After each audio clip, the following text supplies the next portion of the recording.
des cerises, et gai rossignol, et merle moqueur seront tous en fête. Les belles auront la folie en tête, et les amoureux du soleil au cœur. Quand nous chanterons le temps des cerises, sifflera bien mieux le merle moqueur. Mais il est bien court le temps des cerises, où l'on s'en va deux, cueillir en rêvant des pendants d'oreilles. Cerises d'amour aux roses pareilles, tombant sous la feuille en gouttes de sang. Mais il est bien court le temps des cerises, pendant de corail qu'on cueille en rêvant. Quand vous en serez au temps des cerises, si vous avez peur des chagrins d'amour, évitez les belles. Moi qui ne crains pas les peines cruelles, je ne vivrai point sans souffrir un jour. Radio Libertaire, la voix de la Fédération anarchiste. Et quelle voix! Sans Dieu, sans maître, sans pub, à Racaille, la 30... La 38e. Voilà, merci Jean. Parce que moi j'ai des trous de mémoire, c'est l'âge. Polizia, polizia, assassini, Giotto, assassini anche, polizia, assassini. Ce matin, dans le studio, Juliette Bertrand. Bonjour. Une jeune thésarde qui va nous causer dans le poste du sujet de sa... On dit ça, le sujet de la thèse? Oui. Qui la parodie dans l'art contemporain. Et vous allez voir que c'est pas triste. Est-ce qu'en quelques mots, Julia, tu peux te présenter, nous dire quelques mots sur cette espèce d'élan suicidaire? Oui, donc je commence à partir de cette année une thèse donc à l'université de Bourgogne sur la parodie et ses manifestations dans l'art actuel à partir des années 60. On va voir que c'est une pratique qui va largement se multiplier chez les artistes et qui est très présente. Donc j'ai choisi de l'étudier pour cette thèse qui risque donc de se faire en 3 ou 4 ans. Voilà. Eh bien, bon courage. On va tout de suite passer, l'émission à Racaille va passer la parole à Raymond Lascience pour 5 minutes de militance d'un quart d'heure. C'est une jeune thésarde, oui, Juliette, très jeune. 22 ans. Elle aura 23 ans au début de l'année 2010. Ouais. Eh bien, ça nous rajeunit. Alors, la petite revue de presse de Raymond Lascience, pour le 50e anniversaire de la mort d'Albert Camus, le 4 janvier prochain, Nicolas Sarkozy aimerait faire entrer la dépouille de l'écrivain au Panthéon. Ce serait un symbole extraordinaire, a précisé le chef de l'État. Donc maintenant, c'est une certitude. Si jamais, un jour, Sarkozy ouvre un livre, ce sera un livre d'Albert Camus. On le sait maintenant. Alors, je ne sais pas si vous connaissez, Robert doit connaître ça, le petit cimetière de Lourmarin, dans le Luberon, le massif du Luberon. Tout à fait, Jean. Raymond, pardon. Eh ben, avec les couloirs glacés du Panthéon, il n'y a pas photo, Non. Aucun de ceux qui aiment ou ont aimé Camus ne peuvent vouloir ça pour lui. Il avait accepté le Nobel, mais je doute qu'il aurait été sensible à cette pantélonade. Je sais pas comment on peut appeler ça. Pas mal, Jean. Non, mais tu devrais déménager, Raymond, parce que là, tu démarres très fort. Je commence trop fort. Oh oui. En tout cas, moi je trouve qu'il faut bien reconnaître, là où je suis assez d'accord avec Sarkozy, c'est que c'est maintenant le plus moderne des philosophes. À partir, je le cite, à partir du moment où un opprimé prend les armes au nom de la justice, c'est dans l'univers de l'injustice qu'il pénètre. Et c'est là tout le problème. Voilà, c'est magnifique de doute et d'ambiguïté. Je trouve ça vraiment très actuel. Hein. On comprend que le petit phagocyteur des icônes de la gauche est les crocs. Hein. En embaumant l'homme, on embaumerait aussi les idées. Hein. Ce serait nettement moins dangereuse. Comme Suaire, vu ce qui doit rester de Camus, il ne va pas rester grand-chose. Hein. Ça remonte donc, qu'est-ce qu'on a dit tout à l'heure, 40e anniversaire de sa mort, 50e même. Bon, Ouais. il ne doit pas en rester grand-chose. Il lui faudra un Suaire. On peut se contenter d'un truc assez petit. J'ai pensé la lettre de Guy Moquet. On pourrait l'enrouler là-dedans, non, l'emballer là-dedans, ce serait sympa. Mais alors, si Sarkozy veut vraiment en finir avec l'esprit de mai 68, hein, plutôt que Camus, c'est Sartre qu'il devrait ensevelir au Panthéon. Non, qu'est-ce que t'en penses? Sous une avalanche de bons sentiments nationaux. Même Sartre, je ne sais pas s'il aurait vraiment aimé. Non, justement. On imagine aisément sa fureur, hein, lui qui avait refusé le Nobel, Oui. au contraire de Camus. Hein. Et ça permettrait en plus à Camus de se venger de Sartre, avec lequel il avait des relations un peu compliquées, hein, d'un bienfait au moment de son entrée au Panthéon, en réponse à celui que lui-même avait reçu dans les dents au moment où il avait accepté le Nobel. Hein. C'est ce que Sartre avait envoyé à l'adresse de Camus, bienfait.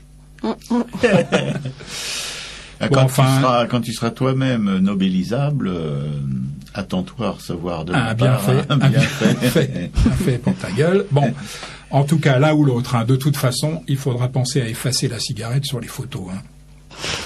Avant d'en faire les grands hommes de la patrie. Il n'y a pas une photo de l'un ou de l'autre sans qu'il fume. Et, tu as vu, hein, on efface même sa clope à Gainsbourg. Je ne sais pas pour Sartre et Camus. Hein.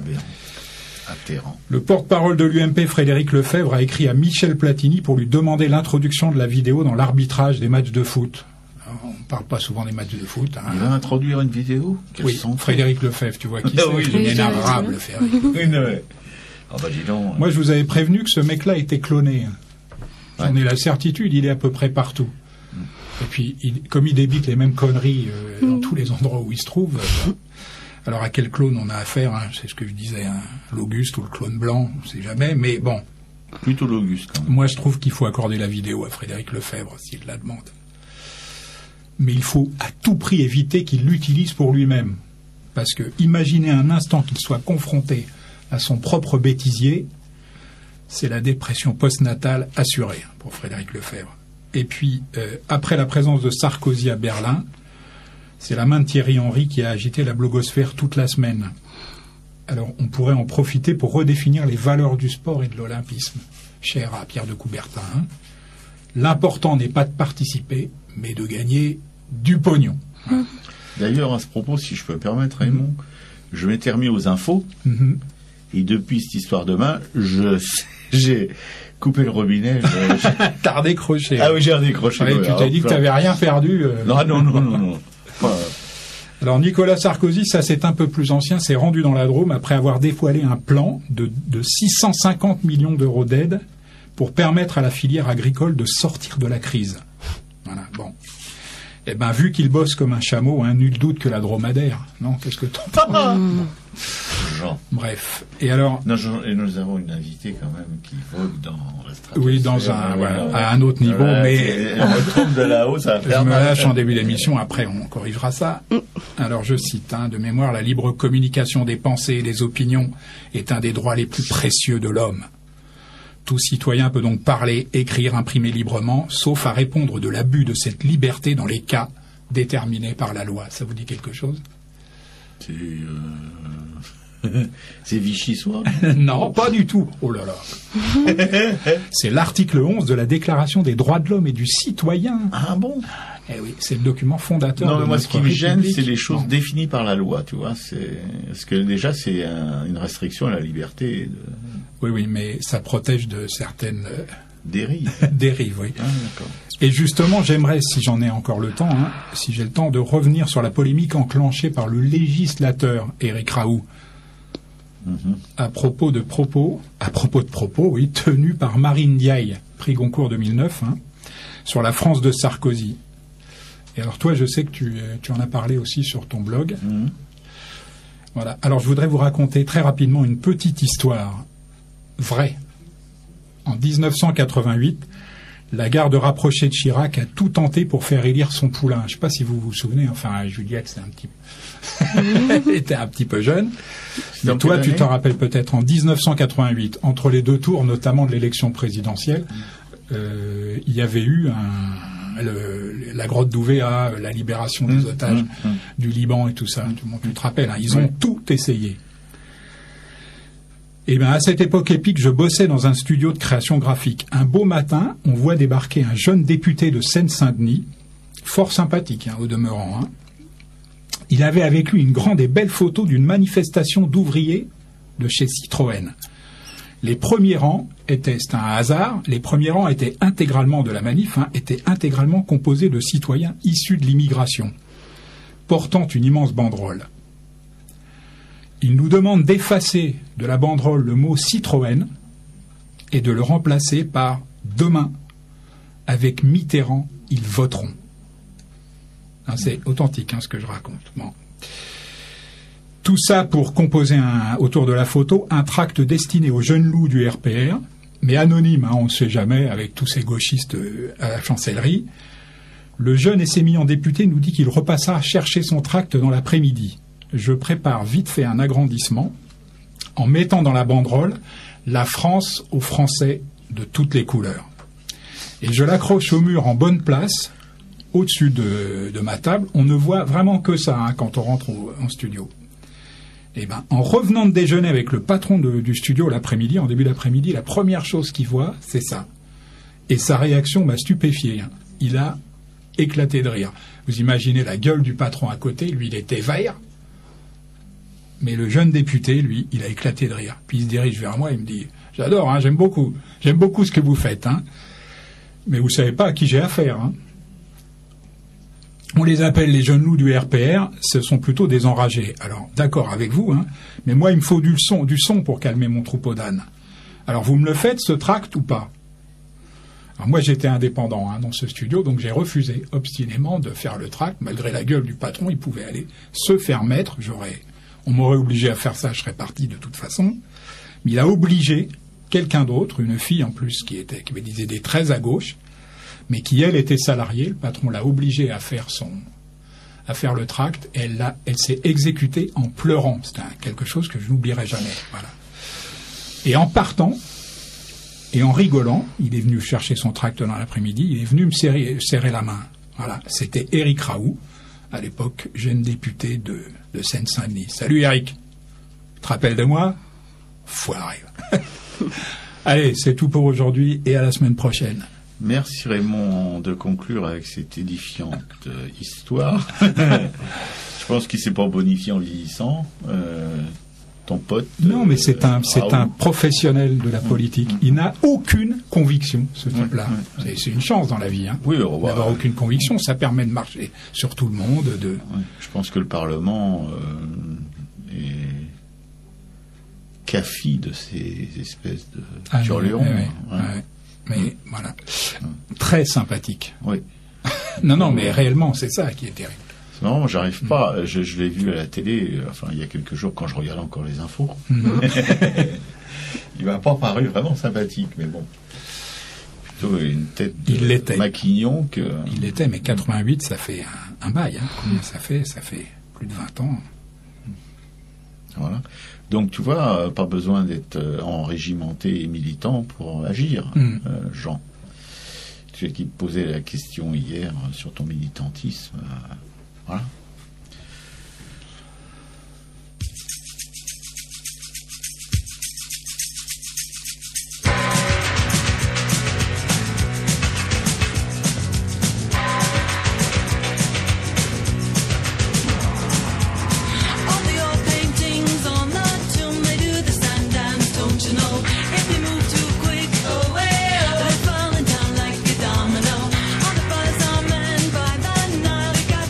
Money.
Walk like an Egyptian.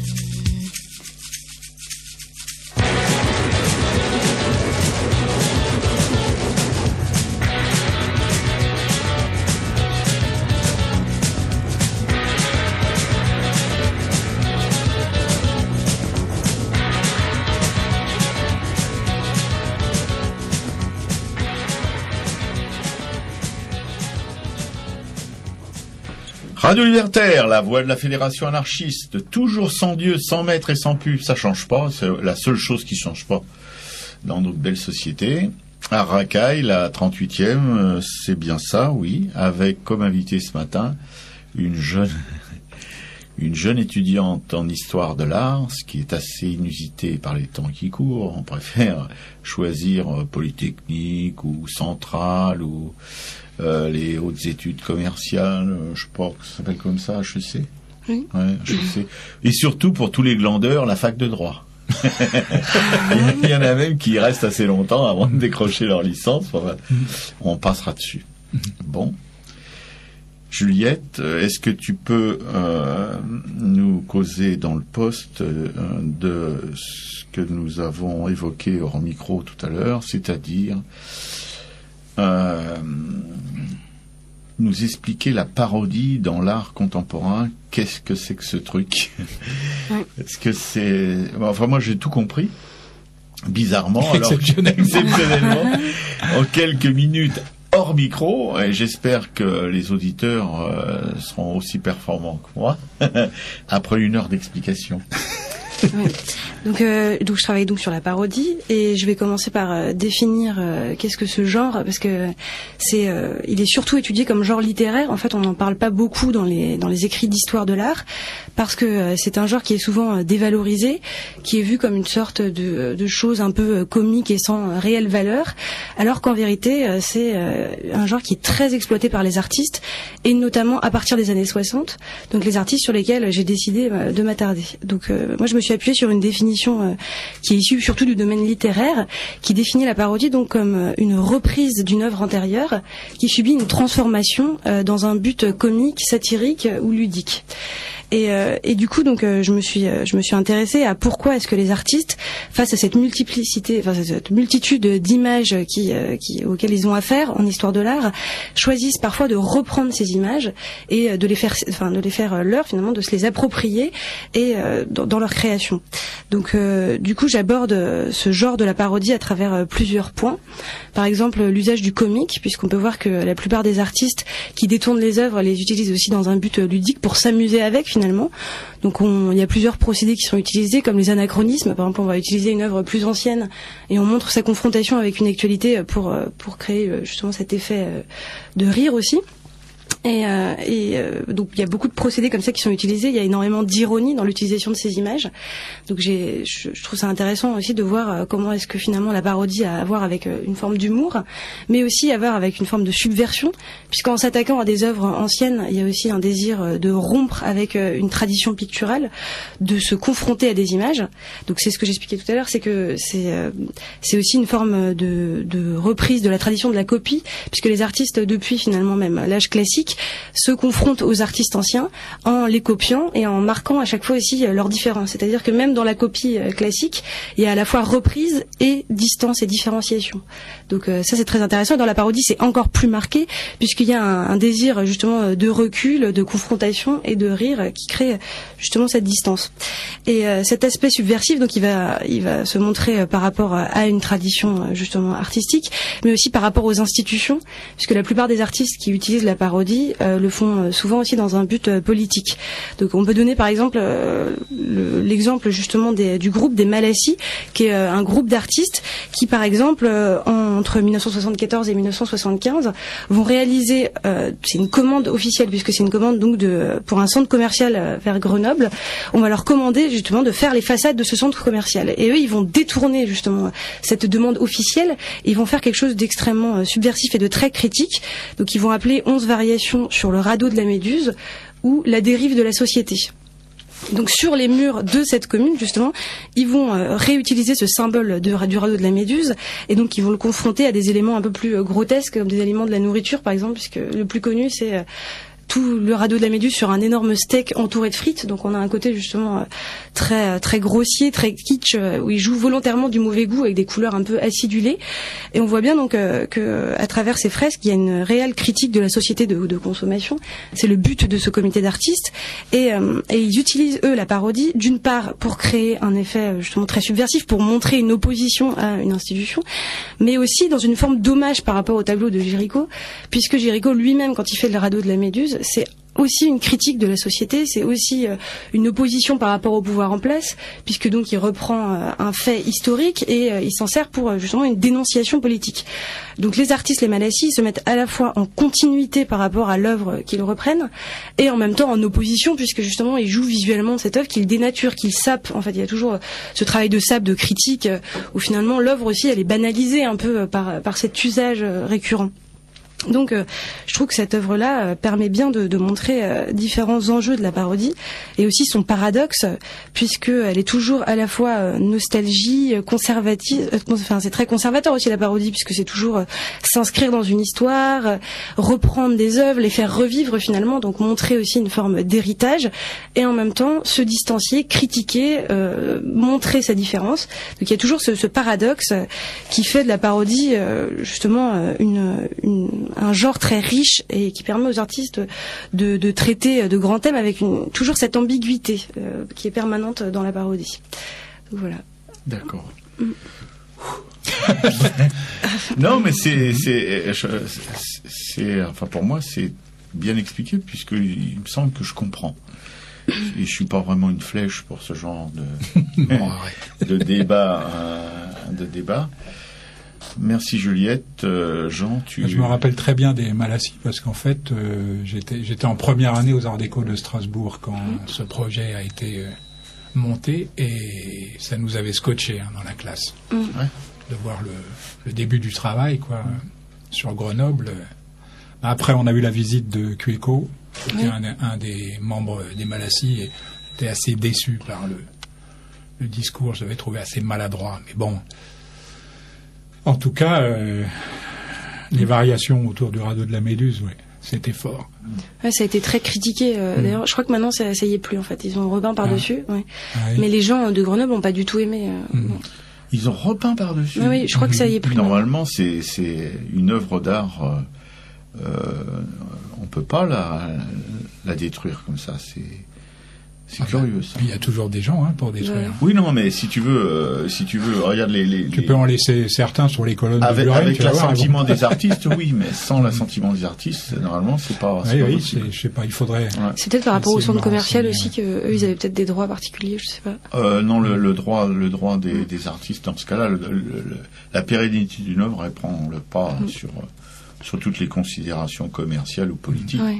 Ah oui, c'est absolument. Si Buren, tu sais, avec le débat sur Buren, sur les colonnes, il a mis l'État en demeure de restaurer son œuvre parce que c'était dans le droit. Si tu vois. Lui seul pouvait dire non, d'accord, détruisez-la, mais s'il s'oppose à la dégradation, à la destruction, non. Voilà. Je voulais dire aussi, juste avant que Juliette nous parle de la parodie, on a entendu les Bangles. Voilà, c'est une chanson qui a fait un carton dans le monde entier, pour des raisons que j'ignore un peu, moi, parce que c'est pas un truc qui me bouleverse particulièrement, mais je l'ai choisie parce qu'elle est sortie en même temps que Juliette, en 1987. C'est pour ça, peut-être, qu'elle a fait un tabac dans le monde entier. Je pense qu'il y a forcément... je vois pas pour quelle autre raison ça aurait pu marcher comme ça. Alors, je vais vous lire aujourd'hui un extrait du canular dans l'art contemporain et de son intérêt sociologique. Attention, ça n'a rien à voir avec la parodie, le canular. Même si, bien sûr, il y a... Non, mais c'est un peu complémentaire, oui, bien sûr. Voilà, ça date de 1999. C'est par Yves Chala, qui est sociologue de l'imaginaire des villes et chercheur au CNRS. Alors, les rencontres internationales de sociologie de l'art de Grenoble proposent de ne plus partir de la société pour expliquer l'art, mais de faire l'inverse, c'est-à-dire de partir de l'art, des œuvres et des artistes pour tenter d'expliquer ou de comprendre, plus important, la société. C'est l'art comme révélateur, comme partenaire épistémologique et comme analyseur qui constitue le fil directeur des rencontres de Grenoble. Alors je vais vous lire un extrait de l'intervention que fit Yves Chalas, je ne sais pas du tout, à part le fait qu'il enseigne lui-même à l'université de Grenoble. Je ne sais pas exactement qui est ce monsieur, hein. Donc c'est une intervention qu'il a fait en 1999 lors de rencontres consacrées au canular dans l'art. Ces rencontres avaient lieu tous les ans, je ne sais pas si ça continue. L'art contemporain semble être originairement lié au canular. Il n'y a qu'à penser à Duchamp, bien sûr. Contempler une œuvre d'art dite contemporaine, se rendre dans quelques galeries, halls ou musées pour s'intéresser à quelque installation contemporaine que ce soit, c'est immanquablement faire l'expérience à un degré plus ou moins intense, mais toujours irrésistible, du canular. Cette prégnance du canular dans l'art contemporain ne signifie pas cependant que l'art contemporain se résume à une vaste entreprise canularesque ou, comme le pensent avec le plus grand sérieux ses détracteurs, à une vaste plaisanterie. Ce serait trop simple et la chose serait entendue depuis longtemps. Il n'y aurait pas tant de débats, de passion, de polémiques utiles ou stériles autour de la question de l'art contemporain si cette dernière ne relevait que du piège canularesque et par conséquent du vide. Sauf si, ne doutant de rien, l'on se met aussi à mépriser les penseurs de l'art contemporain, après en avoir fait de même avec les artistes et le public de cet art, il y en a un, hein, ce qui fait au bout du compte pas mal de monde sur lequel jeter l'anathème. Il n'y a pas, dans la clientèle de l'art contemporain, que des suivistes aveugles et abusés, consommateurs passifs qui goberaient tout justement et donc n'importe quoi, comme il n'y a pas du côté de ceux qui refusent tout en bloc en matière d'art contemporain que des experts lucides et toujours pleins de bon sens. Il y a déjà loin du canular moderne au canular contemporain. Le canular lié à l'art moderne avait une fonction critique essentielle ou prétendue essentielle. Le canular lié à l'art contemporain n'a plus cette charge critique et corrosive à l'usage des utopies ou des conservatismes. L'art contemporain a neutralisé le canular en s'unifiant définitivement à lui, en le plaçant au cœur même de sa démarche créative. Avec l'art contemporain, le canular est devenu neutre. Oui, il y a quand même des petites passerelles avec. Oui, plus que des petites passerelles. Oui. Non, mais je voulais pas t'agresser. Non, mais j'aime bien parce que lui prévient il prévient que tout ça n'est pas aussi simple que les détracteurs comme les contempteurs de l'art contemporain voudraient nous le faire croire, mais en même temps, la charge est quand même assez appuyée. J'adore ce texte. Il me paraît très bien, ce monsieur Yves Chalas, que je ne connais pas plus que ça. Ouais. Voilà, alors du canular dans l'art contemporain et de son intérêt sociologique est inclus dans l'ouvrage du canular dans l'art et la littérature, publié par les éditions de l'Harmattan en 1999. Vous pouvez le commander à la librairie Publico, 145 rue Amelot, dans le 11e arrondissement de Paris, et je vous donne le numéro de téléphone de la librairie, comme d'habitude, 01 48 05 34 08. Merci beaucoup, Jean.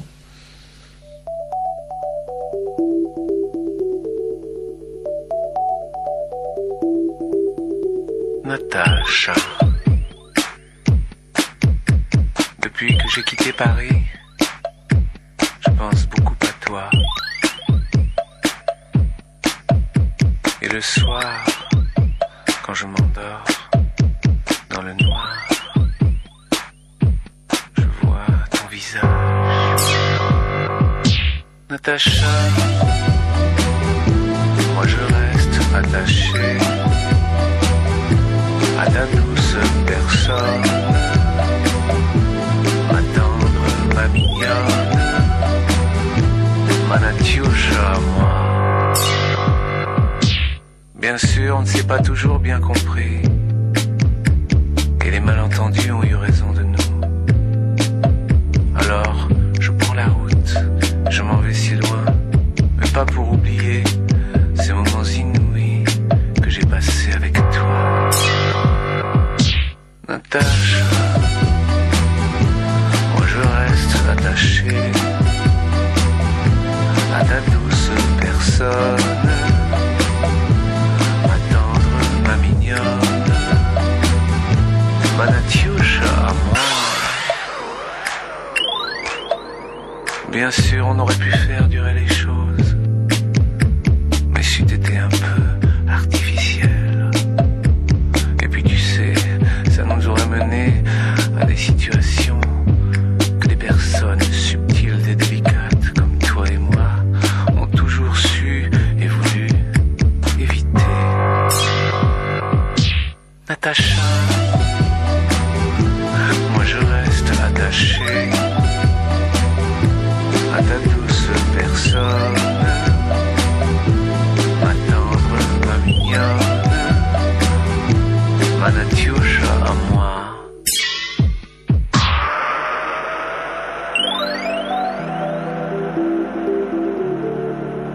j'oublierai jamais quand tu chantais le soir dans le salon d'hiver au milieu des miroirs.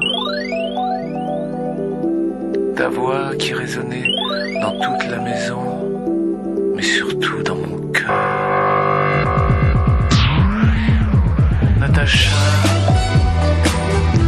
moi je reste attaché à ta douce personne, ma tendre, ma mignonne, ma Natiusha à moi. Natacha, moi je reste attaché à ta douce personne, ma tendre, ma mignonne, ma Natiusha à moi. Natacha, moi je reste attaché à ta douce personne, ma tendre, ma mignonne, ma Natiusha à moi. Radio Libertaire Borgemoy. La voix de la Fédération anarchiste. Eh oui, vous n'avez pas encore capté la chose. Bon, je le répète encore une fois. La voix de la Fédération anarchiste. C'est dit sans Dieu, sans maître et sans pub. Ah oui, je crois. Oh, je sais plus. Je deviens un petit peu. De toute façon, on s'en lasse pas. Non, je suis sur les marges. Je suis sur les marges de l'Alzheimer. Tranquillement. Bon. Arracaille la 38e avec à la technique notre chère Maïté, une hyper perfectionniste, comment on pourrait dire, inquiète. Jean. Salut. Et notre invitée Juliette, une thésarde, c'est quelque chose. C'est impressionnant quand même. Hein. Pour un inculte comme moi. Voilà. Non, je vous dirai pas. Je vous parlerai pas de mon cursus scolaire, qui évoque pour nous le sujet de sa thèse, la parodie dans l'art contemporain. Oui. Bien, Juliette, je te laisse la parole. Oui, juste pour dire un mot justement sur le texte qui a lu Jean, sur le canular dans l'art contemporain.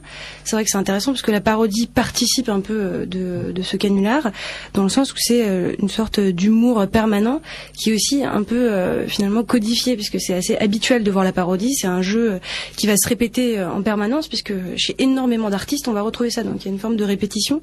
Donc c'est intéressant de voir aussi que c'est vrai qu'il y a une dérision un peu permanente dans l'art contemporain qui met la parodie aussi au centre de la création des artistes. Et ce qui est surtout d'intéressant dans ce texte, je trouve que c'est aussi la rupture entre les artistes donc modernes, c'est-à-dire je pense qu'il parle surtout des premières avant-gardes historiques, et l'art post-moderne, c'est-à-dire après les années 80.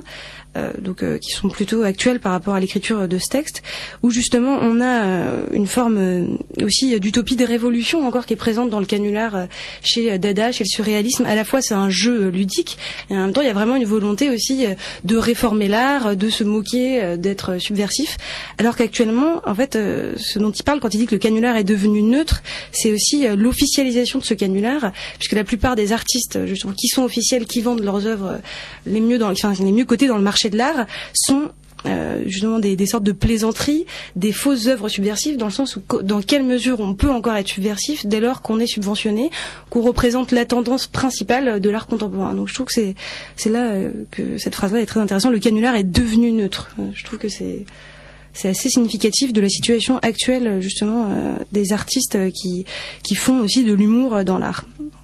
Voilà. D'accord. Ouais. Bien. Et il y a quand même toujours l'exception qui confirme la règle. Hein. C'est-à-dire que je crois que c'est un peu comme les joueurs de tennis, les toreros et tout. Il y a un classement annuel des gros vendeurs en fait.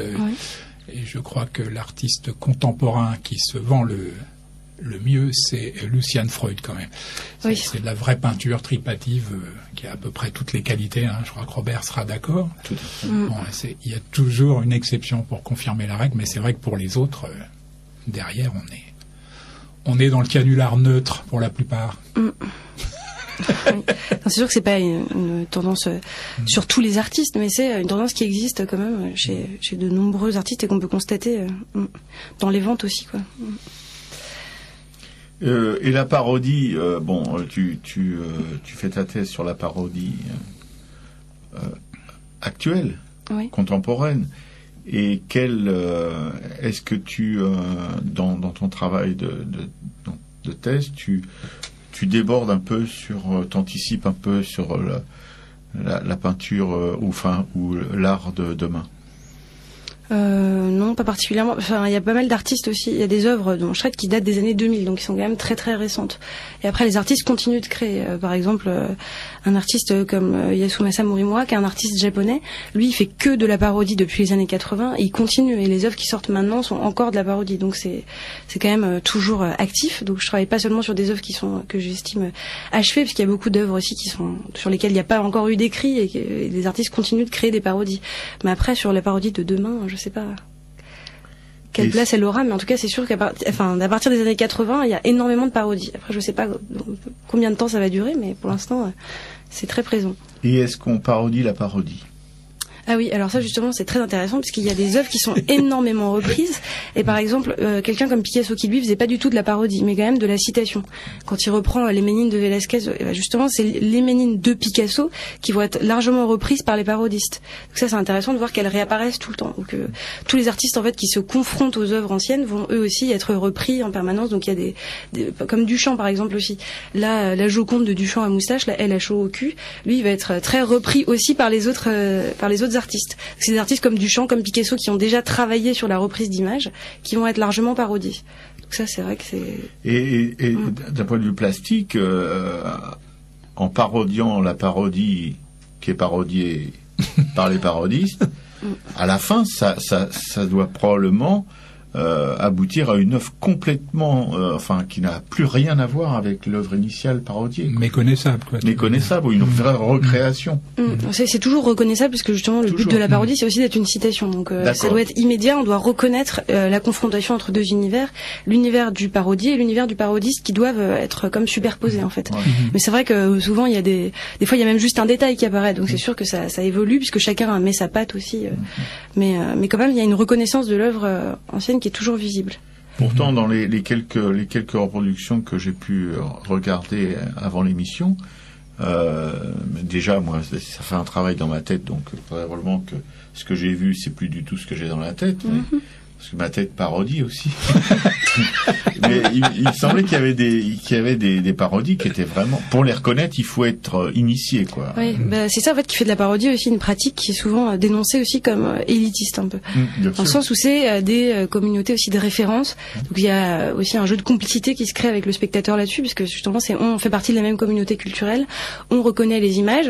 Donc ça, c'est un des traits aussi, surtout de l'époque postmoderne, qui joue avec toutes les images, l'idée qu'on a de chacun une sorte de musée imaginaire, un patrimoine qu'on a dans la tête, et que justement on peut des références culturelles qu'on peut retrouver dans des œuvres. Mais la plupart du temps, ils essayent justement de faire de la parodie une pratique un peu une pratique qui peut parler à tous, puisque c'est des images qui sont très reprises et très connues. Mais il y a certains artistes qui apportent une nuance et qui choisissent eux des œuvres moins connues. Donc c'est vrai qu'il y a énormément de parodies de la Joconde, et que la Joconde c'est quand même une œuvre très répandue qui est accessible à tous. Mais il y a parfois des artistes, justement par exemple comme le groupe espagnol qui s'appelle Equipo Chronica, qui est un groupe qui travaille aussi dans les années 80, à partir des années 60 jusque dans les années 80. Et eux, ils ont des références parfois très pointues en art contemporain. Donc ils se réfèrent à des artistes de la nouvelle objectivité allemande ou des choses comme ça qui sont sans doute pas accessibles à tous, ça c'est sûr. Donc il y a une partie qu'on peut qualifier d'élitiste dans la parodie. Moi, je serais un peu plus aventurier que toi. Je dirais que c'est totalement élitiste, parce que si tu veux, si tu vas c'est pas pour caricaturer, mais il y a encore des milieux populaires. C'est quand même la majorité des Français, parce que je crois que les classes moyennes soient dominantes, et les classes moyennes, c'est elles qui sont un peu cultivées. Mais dans si tu veux, l'immense majorité des citoyens de ce pauvre vieux pays. En pleine débine, ils n'ont même la Joconde, je suis pas persuadé que la plupart connaissent l'œuvre ou l'ont vue. Tu vois, ils ont peut-être entendu. Ça serait intéressant de faire parfois des micro-trottoirs là, pour ce qui se fait jamais, mais pour qu'on puisse vraiment avoir une impression de l'élitisme en France. Et je crois que la parodie telle que tu l'évoques, c'est vraiment pour une toute petite élite. Je crois que c'est pas...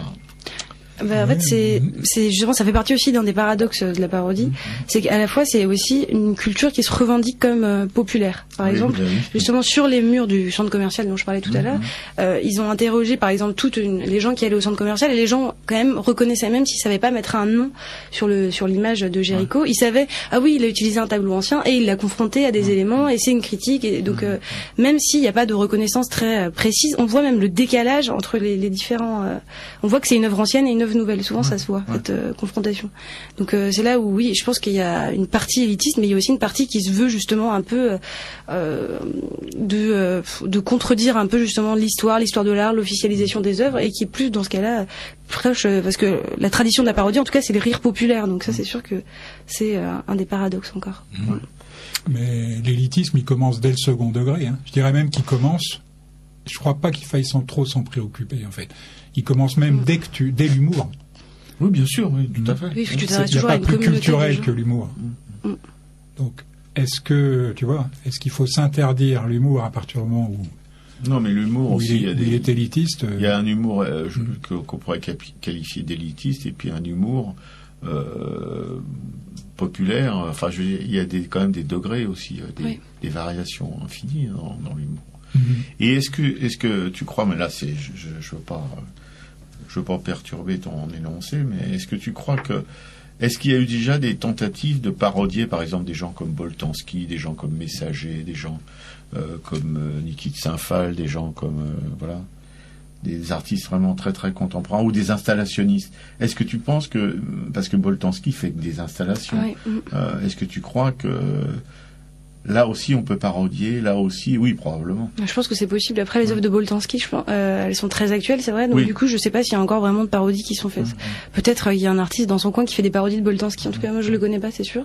Peut-être que dans quelques années, ça se trouve, dans 20 ans même, il y aura des parodies de Boltanski, des parodies d'Annette Messager, qui sont pour l'instant des artistes tellement phares sur la scène de l'art contemporain qu'on n'a pas encore le temps de voir apparaître des parodies. C'est sûr qu'il faut quand même un temps de réflexion, que les artistes posent ces œuvres-là comme étant des œuvres un peu officialisées, pour après avoir le temps de s'en distancier et de faire un travail sur eux. Je pense que pour l'instant, leurs œuvres ne font pas partie de l'iconographie populaire, déjà, pour commencer. Voilà. Donc, et puis ça va, comme tu dis, prendre un moment. On va pas voir ça tout de suite, mais forcément, ça viendra. Parce que souvent, quand même, la parodie s'attaque à des œuvres qui sont montrées, officialisées, sacralisées, comme des chefs-d'œuvre. Et c'est vrai que, du coup, il faut un temps d'adaptation, d'assimilation de l'œuvre aussi pour pouvoir la parodier.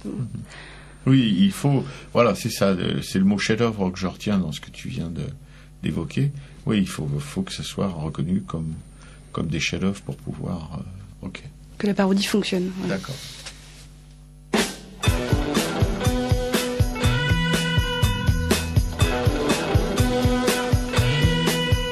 Well, she's all you'd ever want. She's the kind I'd like to flaunt and take to dinner. But she always knows her place. She's got style, she's got grace. She's a winner. She's a lady. Whoa, whoa, whoa. She's a lady. Talking about that little lady. And the lady is mine. But she's never in the way. Always something nice to say. What a blessing. I could leave her on her own, knowing she's okay alone and there's no messing. She's a lady. Oh, oh, oh, she's a lady. Talking about that little lady. And the lady is mine. No, she never asks very much, and I don't refuse her. Always treat her with respect. I never would abuse her. What she's got is hard to find, and I don't want to lose her. Help me build a mountain from a little pile of clay. But she knows what I'm about. She can take what I dish out, and that's not easy. But she knows me through and through, and she knows just what to do and how to please me. She's a lady. Oh, oh, oh, she's a lady. Talking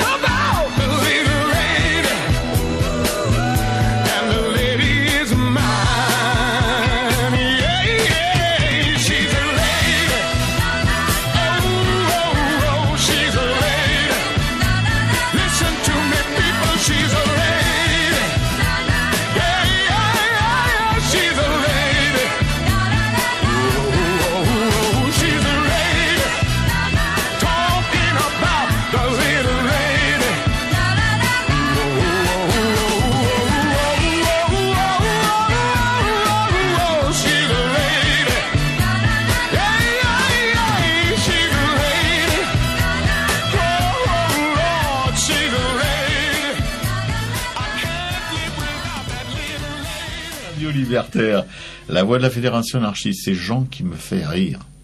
Et vraiment, il fait plein de bêtises, il en profite parce qu'il n'y a pas la télé. Bon. Donc, oui, je disais, Radio Liberté, je suis un peu perturbé ce matin, la voix de la Fédération anarchiste, sans Dieu, sans mètres, sans pub. À Racaille, la 38e, avec Maïté au Petit Potard, Jean devant son monceau de feuilles dactylographiées, et Juliette, alors là, c'est pas un monceau, c'est une montagne de doc. Voilà. Donc on continue avec Juliette, pas aux manettes mais comme invité, et Jean qui, pendant que notre invité récupère de toutes ses interventions, Jean va nous évoquer quoi donc? Le ready-made. Ah! Mais oui, je voulais dire aussi, juste avant de commencer, que les 2 dernières musiques que nous avons écoutées, c'était la première Grégory Xerkinski, Natacha. La seconde, ça doit dater du milieu des années 90, ça doit avoir une dizaine d'années à peu près. Quand Juliette a eu sa première barboteuse. Je crois que c'est une chanson qui la faisait rire. Quand elle était effectivement un petit peu plus jeune. Et bon, c'était ce qu'on a appelé maladroitement la nouvelle scène française. Hein. Et puis celle qu'on vient juste d'entendre, c'était Tom Jones, She's a Lady. Ça, c'est une chanson de Paul Anka. Alors, je sais plus de quand date la version de Tom Jones. Hein. Histoire de vie, histoire d'artiste, histoire de ready-made originel. Le porte-bouteille 1914 par Marcel Duchamp. Marcel Duchamp, c'est 1887-1968. Originel, je vais vous expliquer pourquoi. Alors nous allons aborder celui qui est peut-être l'artiste le plus détesté de toute l'histoire de l'art. Je confirme. Pour les détracteurs de l'art contemporain, Marcel Duchamp est en effet Méphistophélès. Marcel Méphistophélès, tiens, on va l'appeler. Ça, c'est un petit côté opérette, tu sais, Marcel Méphistophélès et Paulette Merval. Ah oui, c'est sympa ça, Marcel Méphistophélès. Oui, bon. En tout cas, celui par lequel tous les malheurs sont arrivés. Et ça commence très tôt pour lui, puisqu'après quelques toiles impressionnistes, il évolue vers un cubisme auquel il intègre presque immédiatement la décomposition du mouvement. Son fameux nu descendant l'escalier date de 1912, alors que Marcel Duchamp n'a pas 25 ans. Exposé dès l'année suivante à l'Armory Show de New York, l'œuvre provoque un énorme scandale. Alors, est-ce que j'aimerais vivre à l'époque où les œuvres d'art provoquaient des scandales, moi? Bon. Un critique parlera même d'explosion dans une fabrique de tuiles, faisant un inestimable cadeau à l'artiste, parce que sa gloire est en marche et qu'elle ne faiblira pas tout au long de sa courte carrière artistique. Ce qui faiblit très vite, par contre, chez Duchamp, c'est son intérêt pour la peinture, au moins au sens traditionnel du terme. Très sensible aux défis que la technologie lance à l'esthétique, il livre son premier ready-made en 1914, objet manufacturé tout fait, sur lequel il se contente d'apposer sa signature, l'élevant ainsi au rang d'œuvre d'art. Mais la roue de bicyclette, dont la fourche est fixée sur un tabouret, est encore un ready-made assisté, comme il le dit lui-même. Le premier ready-made strict est un porte-bouteille en fer galvanisé auquel il ne prend même pas la peine de donner d'autre nom que celui de sa fonction. Il fera un peu plus d'efforts par la suite, en apportant à ses titres une connotation humoristique, comme dans Fontaine, un urinoir en porcelaine qu'il envoie au Salon des indépendants de New York, et qui sera d'ailleurs refusé. Oui, quand même. Je crois d'ailleurs qu'il faisait partie du jury. C'est lui, oui, il faisait partie du jury. Il l'a envoyé sous un autre nom, Hermite. Oui, c'est ça. Ouais. Et voilà. C'est un canular, ça, pour le coup, vraiment. Une mise en scène de canular. Superbe. Et puis, il passe ensuite au ready-made inversé. Là, ça rejoint les choses dont Juliette parlait tout à l'heure, en se servant par exemple d'un Rembrandt comme planche à repasser.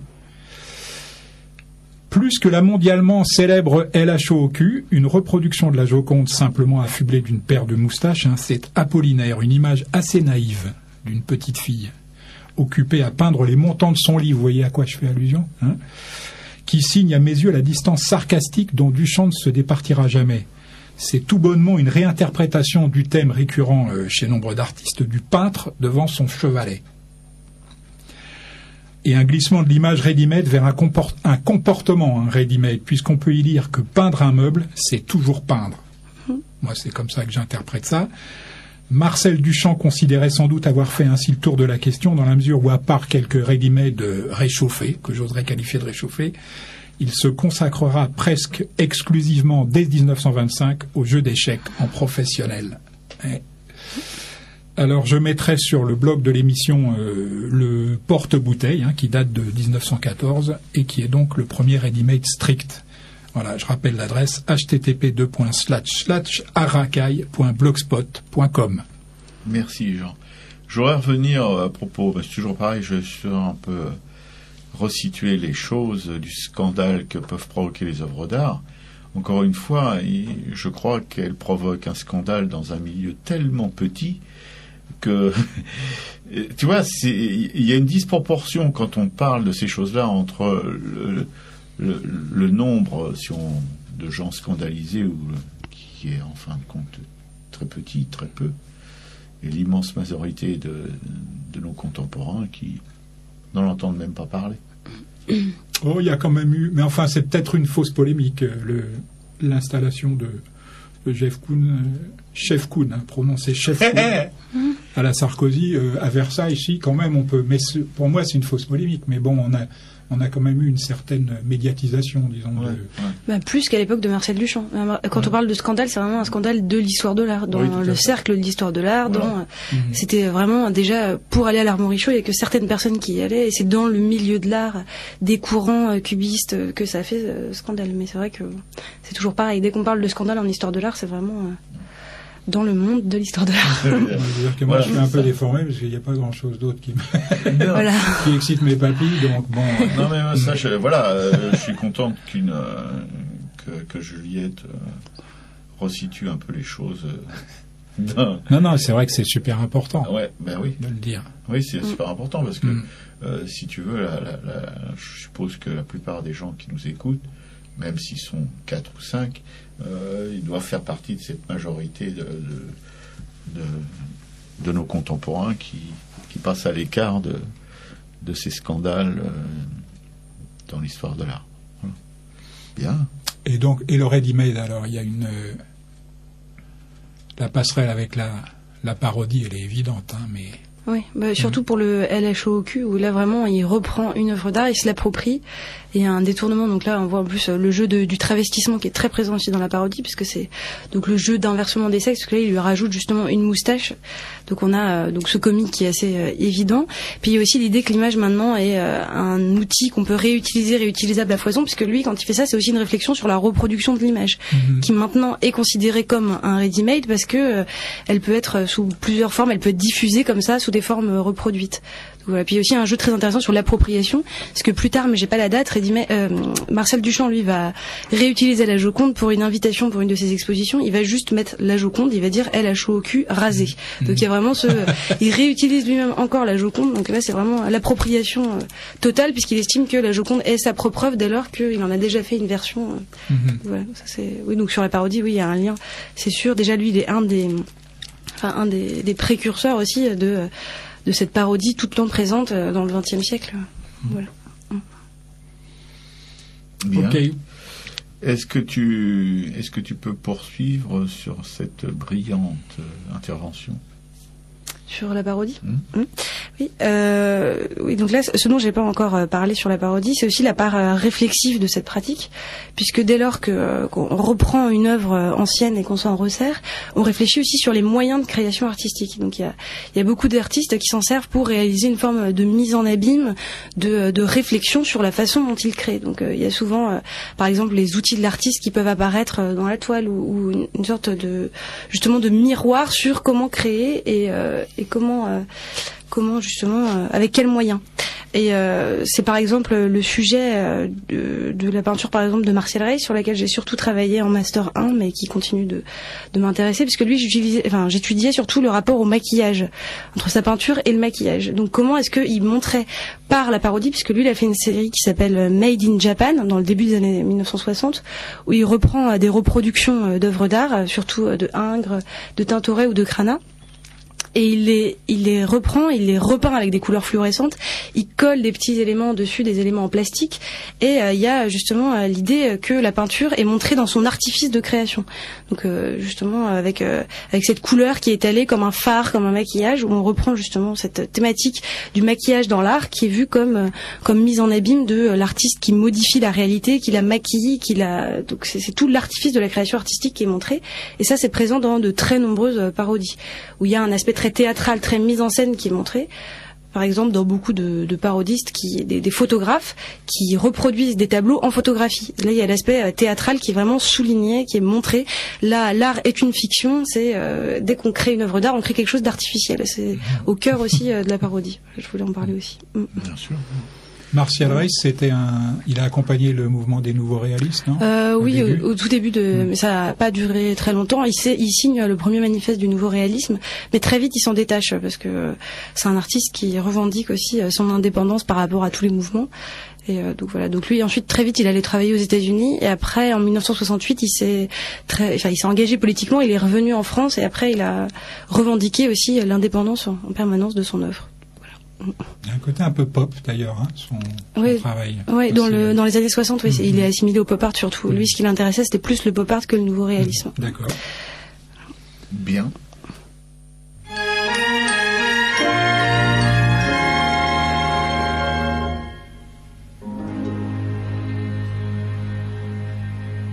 En haut de la rue Saint-Vincent, un poète et une inconnue s'aimèrent l'espace d'un instant, mais il ne l'a jamais revue. Cette chanson il composa, espérant que son inconnu, un matin de printemps, l'entendra quelque part au coin d'une rue.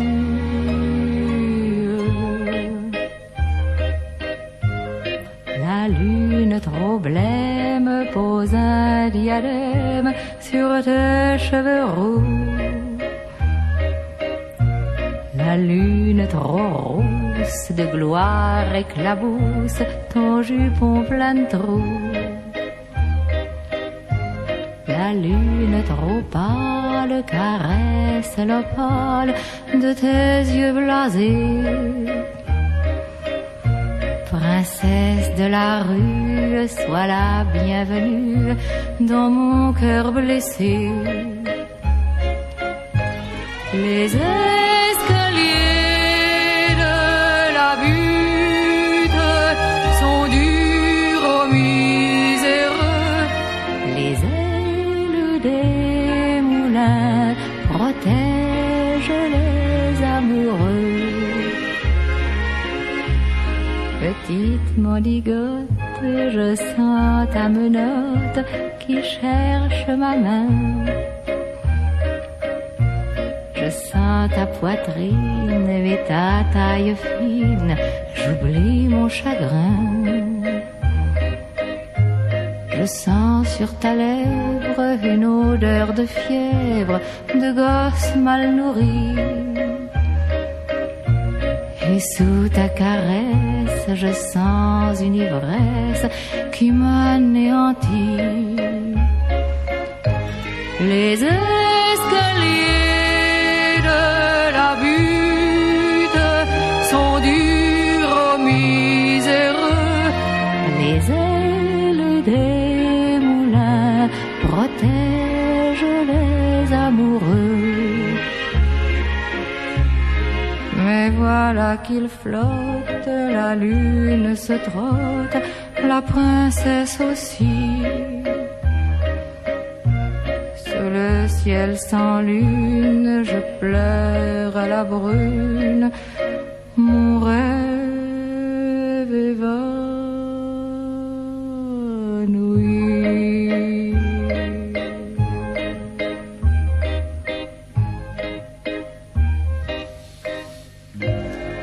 Radio Libertaire, la voix de la fédération anarchiste. Non.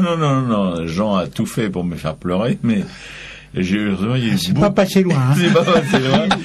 Mais il y a eu plein de diversions. Merci Maïté, c'est gentil. Je ne sais pas si c'était prémédité, mais en tout cas c'est bien tombé. Jean, on va après se pencher sur le cas de notre invité, mais pour se mettre un peu en jambes, tu as peut-être quelque chose à nous raconter? Oui, bon ça c'était Cora Vauquer. Hein. Merci. Cora Vauquer. Alors on avait, tu sais, il y a une 15 ou 3 semaines, tu avais parlé du tambour, tu te rappelles? Bon, moi je pense que cette chanson, je l'ai entendue, j'étais dans le ventre de ma maman. Ouais. Et c'est celle-là, moi, qui m'a fait sortir. Ah ouais. Je suis tombé amoureux de Cora Vauquer. Et je sais pas, c'est pas une voix spectaculaire, mais c'est une voix qui, moi, me... Ah oui, tout à fait. Alors, La complainte de la butte, en plus, hein, chanson composée par Georges Van Paris pour la musique et par Jean Renoir lui-même pour les paroles. Pour le film French Cancan, qui date donc, la sortie en France, c'est 1955. Je crois qu'il était sorti 1 an avant, parce que c'est un film franco-italien, quelque chose comme ça, mais je ne me rappelle pas exactement. Mais enfin, il avait dû sortir 1 an avant, en 1954, en Italie. Voilà. Histoire de vie, histoire d'artiste, histoire de ready-made actuel. Mais enfin, là, je prends des risques. Hein. Puppy. Ça date de 1992 par Jeff Koons. Comme on l'a dit tout à l'heure, à prononcer. Chef Koon. Lui aussi, il est né en 1955. Chef Koon. C'est Sarkozy qui dit ça comme ça. Ça s'écrit donc C-H-E-F, comme chef indien, plus loin Koon, K-O-U-N-E. Mais là, ça me gêne pas trop qu'il dise chef Koon. Mais bon. Bon, surtout que c'est vraiment l'hôpital qui se fout de la charité. Mais bon. Alors, je rappelle la définition du ready-made telle que la donnait Marcel Duchamp. Objet usuel promu à la dignité d'objet d'art par le simple choix de l'artiste. Malgré l'ironie et les réserves de Duchamp lui-même, hein, l'importance du ready-made ne doit pas être sous-estimée, surtout pas sous-estimée, hein, puisque toute une part de l'art moderne, et non la moindre, en découle. Par la négation scandaleuse qu'il représente, tout de moins au début, le ready-made met en cause la responsabilité morale de l'artiste et sa position par rapport au réel, tout en invitant l'artiste à réaffirmer ses pouvoirs souverains. Il démontre la dérisoire efficacité de ceux-ci. À l'œuvre d'art unique s'oppose la multiplication de l'objet manufacturé. Celui-ci n'est-il pas d'ailleurs aussi inventé, aussi esthétiquement satisfaisant, aussi artistique en somme que celle-là? La même question peut se poser à propos de la récupération d'images produites industriellement, illustration de calendrier ou publicité illustrée. L'ambiguïté y est même accrue par l'intention artistique présente dès le départ. C'est le cas de ce dont on a parlé tout à l'heure, hein, Apollinaire. Mais le ready-made ne participe pas seulement d'une réflexion sur l'originalité des œuvres d'art, mais aussi d'une lecture libre et volontiers irrévérencieuse des images artistiques. Employée par d'autres que son inventeur, la notion de ready-made s'est considérablement affadie, pour rester poli. Elle a fini par prendre une bonne part, pour ne pas dire la totalité de son contenu subversif, pour badalement désigner tout objet emprunté au monde réel et intégré tel quel à l'œuvre d'art. Et la meilleure preuve de cet affadissement est que le monde de l'argent s'en est emparé, faisant ainsi, sans l'avoir voulu, du catalogue de la culture populaire mondiale qu'est le ready-made, le symbole de sa puissance, économique mais aussi intellectuelle, hein, si on peut appeler ça comme ça. L'artiste le plus représentatif peut-être de cette tendance du ready-made actuel est l'américain Jeff Koons, qui a la révélation de l'art en tant que vecteur privilégié du merchandising alors qu'il est trader à Wall Street. Il a commencé comme ça. Il en reste quelque chose, oui. J'ai lu un article sur Jeff Koons dans une revue d'art et où il dément cette assertion. Il est devenu trader pour financer la réalisation de ces sculptures qui coûtaient très très cher. Ah oui, c'est différent. Mais, oui, c'est très différent. Oui, il est d'abord artiste et il est devenu trader pour trouver de l'argent pour pouvoir fabriquer ces sculptures monumentales. Ouais. Ah, c'est bien, dis donc, mais il a une âme alors. Bon, on n'est pas forcé de le croire, mais enfin, c'est vrai que c'est différent. Mais, moi, Aspirateur, ustensiles de cuisine, lapin gonflable, bergère ou petit cochon en sucre, Michael Jackson en porcelaine genre Saks, Biblo rococo, Jeff Koons essaye de comprendre pourquoi et comment des objets ou des produits de grande consommation peuvent être ainsi glorifiés? Une question fondamentale à laquelle Marcel Duchamp avait répondu quand même dès 1914. Je le rappelle. Alors je mettrai en ligne Puppy, une sculpture monumentale d'un chien de salon réalisée avec plus de 100 000 fleurs que l'on peut voir au musée Guggenheim de Bilbao. Moi j'aime bien en fait ce truc, ça me fait rigoler. C'est pour moi l'œuvre la plus spectaculaire et la plus amusante de l'artiste américain. Les principaux acheteurs de Jeff Koons, qui sont Bernard Madoff et François Pinault. Non mais je blague pas, hein. C'est une charge, mais c'est la réalité. Oui, en même temps. Savent-ils qu'au-delà de l'investissement mercantile et capitalistique, leur goût immodéré pour ces ready-made relève surtout d'une culture kitschissime qui remonte à l'enfance. C'est vrai que retrouver la saveur sucrée des catalogues, ou plutôt des calendriers de la Poste, n'a pas de prix. Mais là, c'est mon bon sens bourgeois à moi qui parle. Ça fait quand même cher le calendrier de la Poste. Enfin bon. Je mettrai donc Puppy sur le blog de l'émission, dont je rappelle à nouveau l'adresse http://arakai.blogspot.com. Vous vous ferez vous-même votre propre opinion.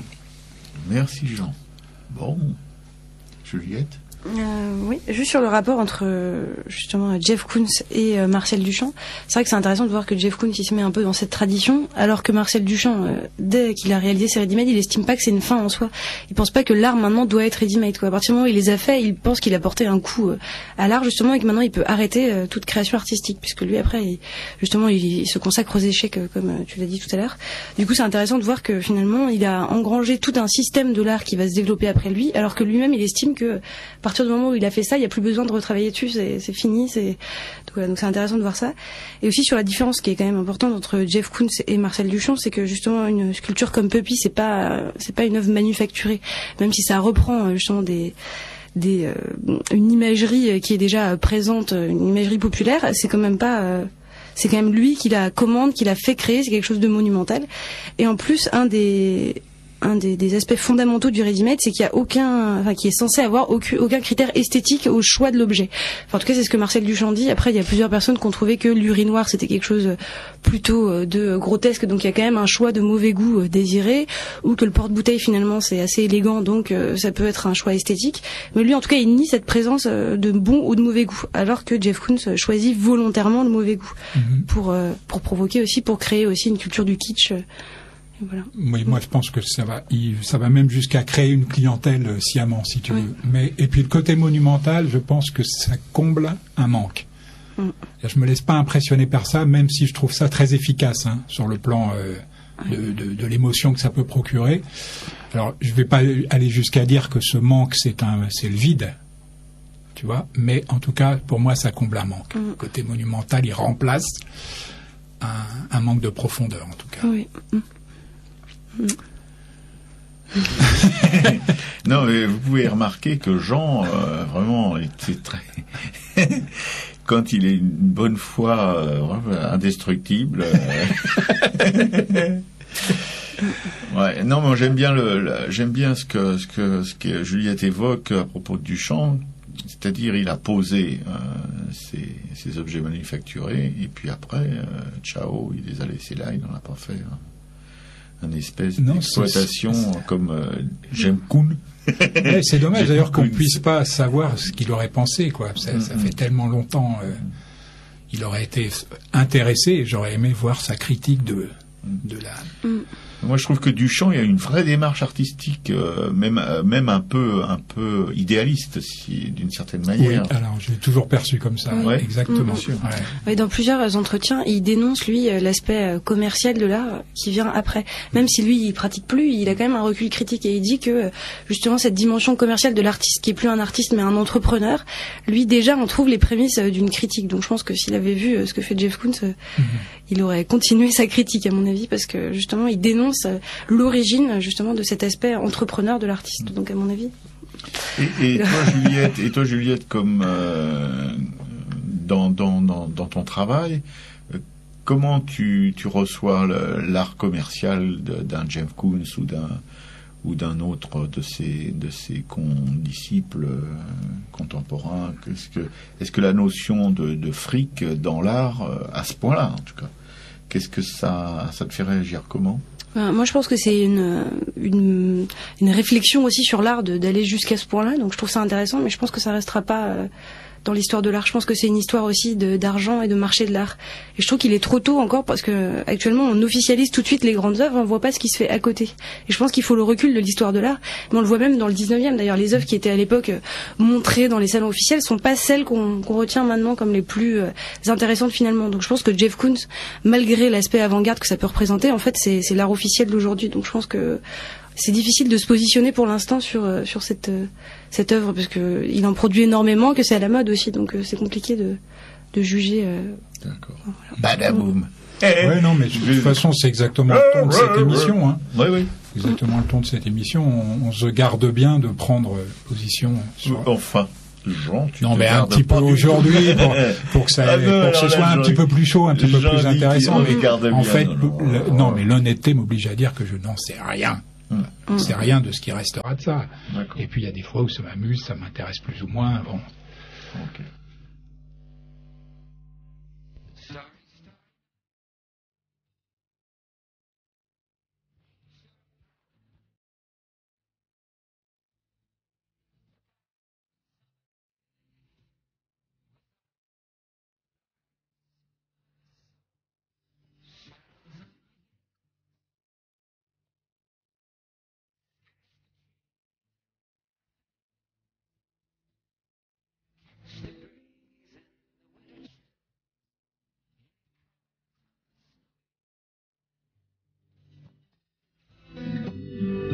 Now I understand what you tried to say to me, and how you suffered for your sanity, and how you tried to set them free. They would not listen, they did not know how. Perhaps they'll listen now. Starry, starry night, flaming flowers that brightly blaze, swirling clouds in violet haze, reflect in Vincent's eyes of china blue, colors changing hue, morning fields of amber grain, weathered faces lined are soothed beneath the artist's loving hand. Now I understand what you tried to say to me, and how you suffered for your sanity, and how you tried to set them free. They would not listen, they did not know how. Perhaps they'll listen, for they could not love you, but still your love was true. And when no hope was left inside on that starry, starry night, you took your life as lovers often do. But I could have told you, Vincent, this world was never meant for one as beautiful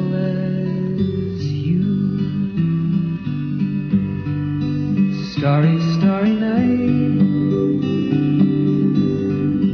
portraits hung in empty halls, frameless heads on nameless walls, with eyes that watch the world and can't forget, like the strangers that you've met, the ragged men in ragged clothes, a silver thorn, a bloody rose, lie crushed and broken on the virgin snow. Now I think I know what you tried to say to me, and how you suffered for your sanity, and how you tried to set them free. They would not listen, they're not listening still. Perhaps they never will.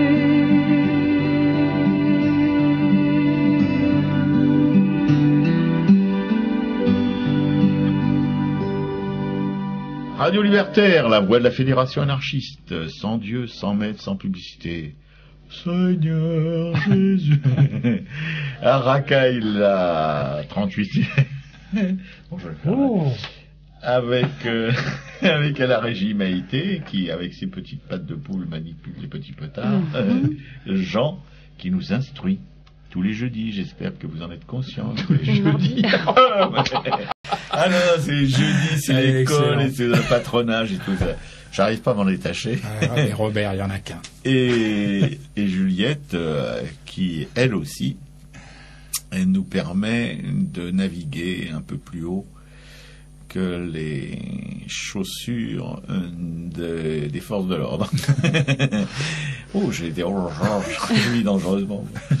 Bon, tu nous disais donc, Juliette, que Jeff Koons était un gros connard, et je partage tout à fait ton sentiment. Non, je sais que les universitaires ont un langage beaucoup plus chantier. Elle a parlé d'habile marchand. D'habile marchand. Traduit d'une manière populaire par gros connard. Oui, Juliette. Oui, ça c'est sur la dimension commerciale de son œuvre, où il y a un vrai calcul aussi de la place qu'il a envie de se faire sur le marché de l'art, quoi. Après, je sais pas si de la part de Jeff Koons, il trouve que sa pratique artistique a une valeur dans l'art, je sais pas, mais après c'est vrai que il manipule bien, en tout cas, ce milieu-là qui est le sien, celui du marché de l'art, en fait. Ah, ça c'est intéressant ce que tu viens de nous laisser entrevoir là. Est-ce que Jeff Koons a conscience de sa nullité? Ça, je pense que c'est, je pense pas qu'il se trouve nul, mais je pense qu'en tout cas, il a peut-être conscience que ce qu'il fait est aussi assez factice finalement et n'a pas de vraie profondeur. Je pense que ça, il le sait, puisque c'est ce que je racontais, c'est que même des fois, il cible vraiment son public. C'était dans un article dans Paris Match où il racontait que justement qu'il avait fait ces œuvres-là pour que son fils qui lui avait été enlevé pense à lui, pour qu'il voit que il pensait tout le temps à lui et que du coup, il créait des éléments de l'enfance, du jeu. Alors, on sent bien que c'est pas honnête de sa part, que c'est vraiment ciblé pour faire pleurer les lecteurs de Paris Match et pour que les gens aillent voir l'exposition à Versailles. On sent quand même qu'il y a réellement un calcul de sa part, ça c'est certain. Et que même quand il essaye de donner une profondeur intime à son œuvre, c'est toujours avec un certain, justement avec le ciblage d'un public encore.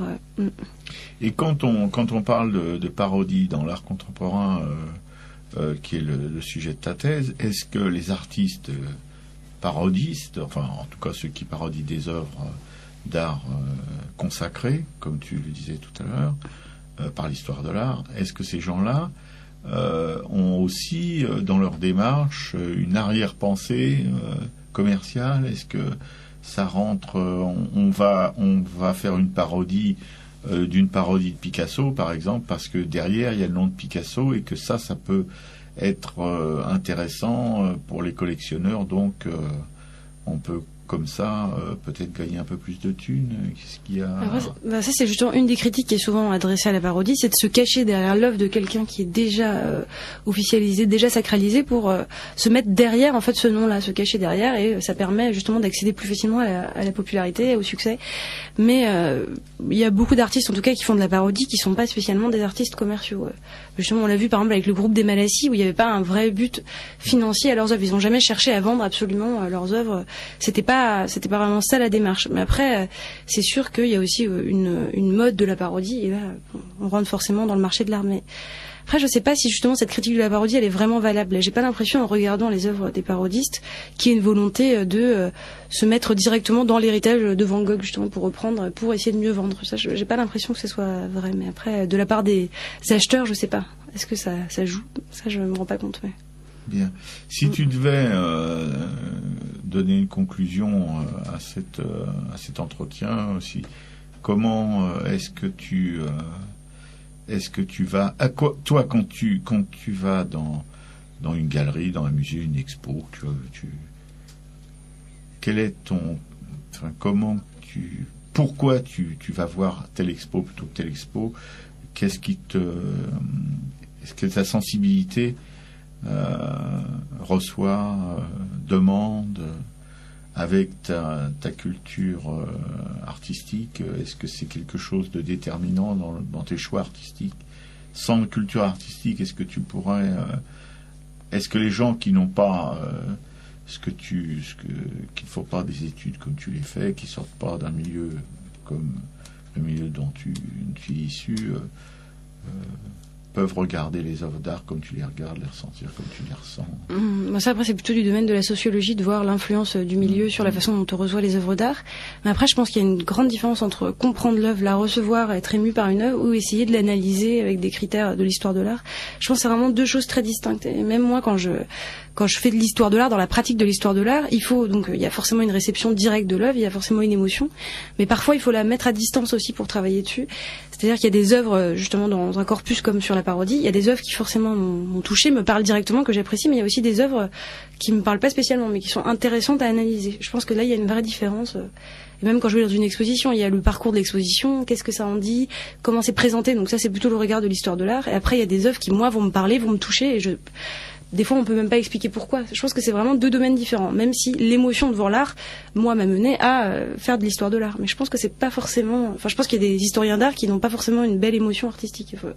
Je pense que c'est pas forcément ensemble. Ça va pas. Ça peut être complémentaire, mais c'est pas la même chose. Ouais. Bien. Moi, je suis bien content d'entendre cette conclusion. Juliette, on te remercie d'avoir bien voulu accepter une invitation. On est moins stupide maintenant, je pense. On va pouvoir marcher la tête haute dans la rue, aller manger notre steak tartare à l'artiste en regardant Denise d'une manière différente. Merci Juliette. Jean va nous parler maintenant de ses expos. Oui, parce que le temps... Oui, tout à fait. On va passer directement aux expos. Je vais juste dire que la chanson qu'on a entendue avant la conclusion de Juliette, c'est Starry Starry Night. Ça, c'est une chanson qui date du début des années 70 par Don McLean, et c'est une des rares chansons, il n'y en a pas tant que ça, qui sont directement inspirées par la peinture. Et elle fait référence à Van Gogh et à ses nuits étoilées. Voilà, Don McLean, Starry Starry Night. Et puis alors les expos à ne pas manquer, on n'en avait pas encore parlé, c'est James Ensor au musée d'Orsay. Ça, c'est 1 rue de la Légion d'honneur dans le 7e arrondissement. C'est jusqu'au 4 février 2010. Par sa cinglante ironie, son sens de la dérision et de l'autodérision, sa couleur intense, son expressivité, Ensor, peintre étrange et inclassable, trouve sa place parmi les précurseurs de l'expressionnisme. Et puis là, c'est beaucoup plus récent, Jim Hodges au Centre Pompidou, dans le 4e arrondissement de Paris. Ça, c'est jusqu'au 18 janvier 2010. Il développe depuis la fin des années 1980 un travail radical et original où le dessin est omniprésent. C'est surtout pour ça que ça m'intéresse. Il traite de la fragilité, de la temporalité, de l'amour et de la mort. En utilisant le vocabulaire de la nature et en s'en inspirant, le résultat est simple, beau, expressif. Très contrasté, l'œuvre de Hodges peut être minimaliste par le dépouillement de certaines pièces, ou baroque par son exubérance, la richesse des matériaux utilisés, les couleurs somptueuses et chatoyantes dont il fait usage, Jim Hodges. Merci Jean. Non, mais tu en as encore une. Non, juste je précise que James Turrell, en fait, j'ai eu des nouvelles par mon Baptiste du cratère de James Turrell dont j'avais parlé, je vous en parle la semaine prochaine. Ok. Voilà. Merci Jean. Une petite annonce, la fête de l'artichaut avec un O. C'est jeudi 26, le soir, dès 19h à la Maison des Métallos, métro Parmentier, avec un buffet avec un buffet véant gratuit et concours de devinettes. Qui a dessiné quel artichaut? Voilà, vous pouvez avoir plus de renseignements pour ceux qui aiment beaucoup les renseignements. C'est une qualité bien française. http://asso-artichaut avec un O. .blogpost.com. J'aurais dû refiler le bébé à Jean parce que pour les adresses... non, mais il suffit de cliquer sur le blog Arracaille, il y a aussi un lien. Voilà, vous cliquez sur le blog Arracaille, dont la maintenance est assurée par Jean, évidemment, qui fait ça très très bien. Vous avez vraiment du pot. Cette émission était la 38e d'Arracaille, donc vous avez noté... Arracaille, c'est le titre de l'émission. Non, c'est pas le titre de l'émission. Si, c'est le titre de l'émission. Me fait signe. C'est toi qui l'as trouvé. Non, mais je sais plus. Nous sommes donc le 26... le 24, 2 jours d'avance. Nous sommes donc le 24 novembre 2009. C'est bien 2009, Maïté? Oui, 2009, c'est toujours 2009. Et voilà, ça parce que cette émission sera rediffusée lorsque la radio manquera d'émissions, c'est-à-dire la nuit. le plus souvent, qui remplacera les bandes passantes. Est-ce que j'ai tout dit ? Bon, merci Maïté. Alors, c'est la fin de cette émission, c'est un peu cafouilleux, mais il faut dire qu'on a été pas mal sollicité par Juliette. Merci Juliette. Merci Juliette. Ah oui, merci Juliette. Merci Maïté. Salut à tous. Merci Maïté, salut. Quand nous chanterons le temps des cerises, et gai rossignol et merle moqueur seront tous en fête, les belles auront la folie en tête, et les amoureux du soleil au cœur. Quand nous chanterons le temps des cerises, sifflera bien mieux le merle moqueur. Mais il est bien court le temps des cerises, où l'on s'en va de cueillir en rêvant des pendants d'oreilles. Cerises d'amour aux couleurs vermeilles, tombant sous la feuille en gouttes de sang. Mais il est bien court le temps des cerises, pendant de corail qu'on cueille en rêvant. Quand vous en serez au temps des cerises, si vous avez peur des chagrins d'amour, évitez les belles. Moi qui ne crains pas les peines cruelles, je ne vivrai point sans souffrir un jour. Quand vous en serez au temps des cerises, vous aurez aussi des peines d'amour.